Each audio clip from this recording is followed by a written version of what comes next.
और अब एक बार फिर बात करते हैं अफगानिस्तान की। 19 साल 10 महीने और 10 दिन बाद आखिरकार अमेरिका ने अफगानिस्तान छोड़ दिया।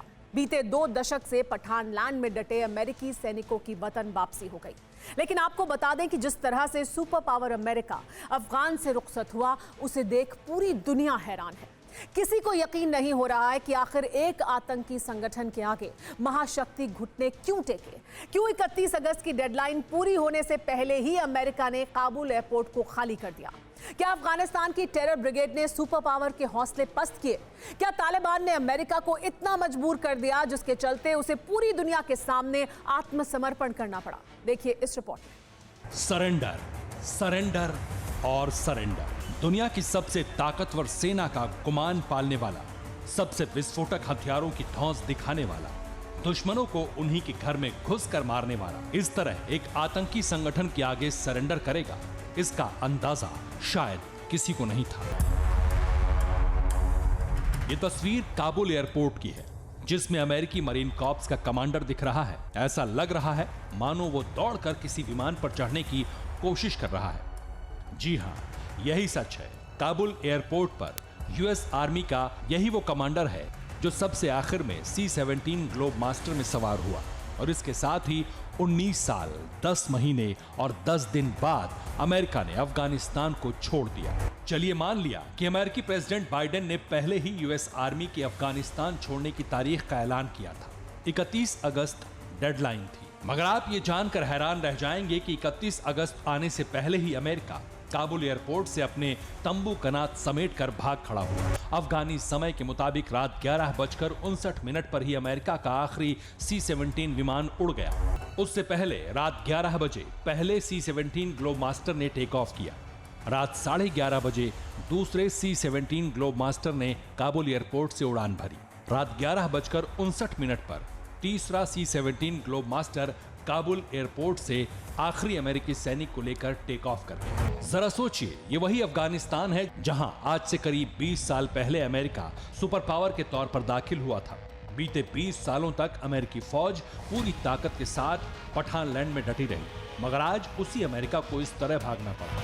अफगानिस्तान में अपने हथियार, टैंक, गोला बारूद, हेलीकॉप्टर, हवाई जहाज सब कुछ छोड़कर अभी भी हमें लूज ऑफ नहीं करना चाहिए कि जी वो डर के भाग गए और एक दिन पहले चले गए।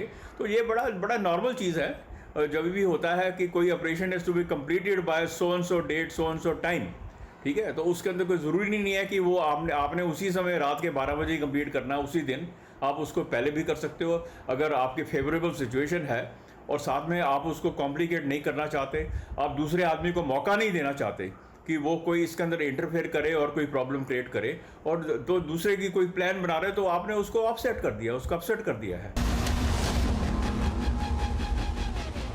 अब ये आत्मसमर्पण नहीं तो फिर क्या है? कुछ रोज पहले इसी अफगानिस्तान में मौजूद टेरर ब्रिगेड के खात्मे की अमेरिका ने कसम खाई थी। प्रेसिडेंट बाइडेन ने ऐलान किया था कि वो हर अमेरिकी सैनिक की मौत का बदला लेंगे। दावा तो यहां तक किया गया था कि पठान लैंड के जिस भी कोने में आतंकी छिपे हों, उन्हें चुन चुन कर मारा जाएगा। यूएस प्रेसिडेंट का यह बयान इस बात का संकेत था कि अमेरिका कुछ बड़ा करने की तैयारी में है। जल्द ही अफगानिस्तान से टेरर ब्रिगेड का द एंड हो जाएगा। इसी बीच अमेरिका के बारूदी रिवेंज की खबरें भी सामने आई।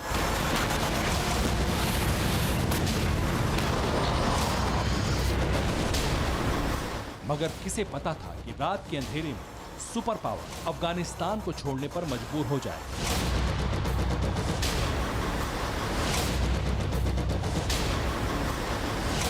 जैसे ही अमेरिकी विमानों ने काबुल एयरपोर्ट से टेक ऑफ किया, तालिबान जश्न में डूब गए।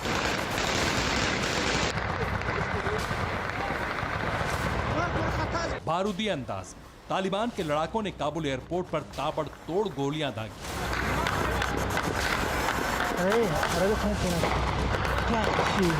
आसमान में रॉकेट दागे, हवाई फायरिंग। 31 अगस्त की डेडलाइन पूरे होने से 24 घंटे पहले ही अमेरिका काबुल छोड़कर चला गया। इसके पीछे सबसे बड़ा कारण है उनके अपने सैनिकों की, अपने नागरिकों की सुरक्षा।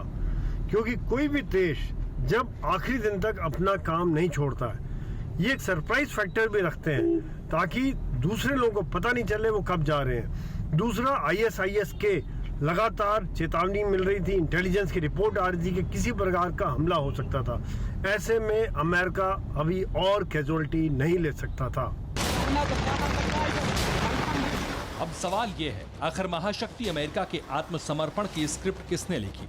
क्यों 31 अगस्त की डेडलाइन के पहले ही अमेरिका को अफगानिस्तान छोड़ना पड़ा?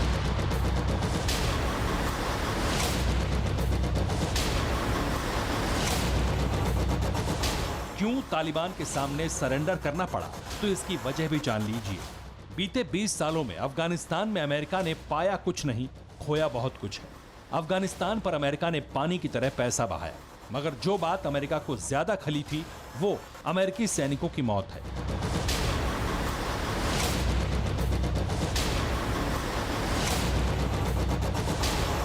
नागरिकों की मौत, पत्रकारों की मौत। आपको बता दें कि 2001 से लेकर अब तक अमेरिकी सेना के 2461 जवान अपनी जान गंवा चुके हैं। इसके अलावा 3846 अमेरिकी कॉन्ट्रैक्टर भी मारे जा चुके हैं। अमेरिका के सहयोगी नेटो देशों के 1144 सैनिक मारे गए हैं। इसके अलावा करीब 72 पत्रकार भी बेमौत मारे गए। बस ऐसे ही जख्म अमेरिका को और ना मिले, इसके लिए प्रेसिडेंट बाइडेन ने 31 अगस्त से पहले ही अमेरिकी फौज को अफगानिस्तान से एयरलिफ्ट करवा लिया, ताकि अमेरिकी सैनिकों और नागरिकों की मौत का सिलसिला थमे। मगर अमेरिका के इस एग्जिट प्लान की आंच अफगानिस्तान के लोगों पर पड़ना तय है, क्योंकि अमेरिका के जाने के साथ ही पठान लैंड में तालिबानी हुकूमत का आगाज हो चुका है। तालिबानी जश्न मना रहे हैं। काबुल ही नहीं बल्कि अफगानिस्तान के कोने कोने से तालिबानी ब्रिगेड के जश्न की तस्वीरें आ रही हैं। जहां एक तरफ तालिबानी खुशी मना रहे हैं तो वहीं अफगान के लोग सदमे में हैं, क्योंकि अब अफगानिस्तान दुनिया के नक्शे में मौजूद वो मुल्क होगा जो आतंक का एपिसेंटर हो सकता है। तालिबान के साथ साथ ISIS खुरासान और अल कायदा जैसे आतंकी संगठन भी अपनी जड़ें मजबूत करेंगे। लेकिन इससे भी ज्यादा खौफनाक बात यह है कि अब पठान लैंड में हिंसक और दमनकारी शासन लागू होगा, जिसका ट्रेलर चंद दिनों बाद सामने आने लगेगा।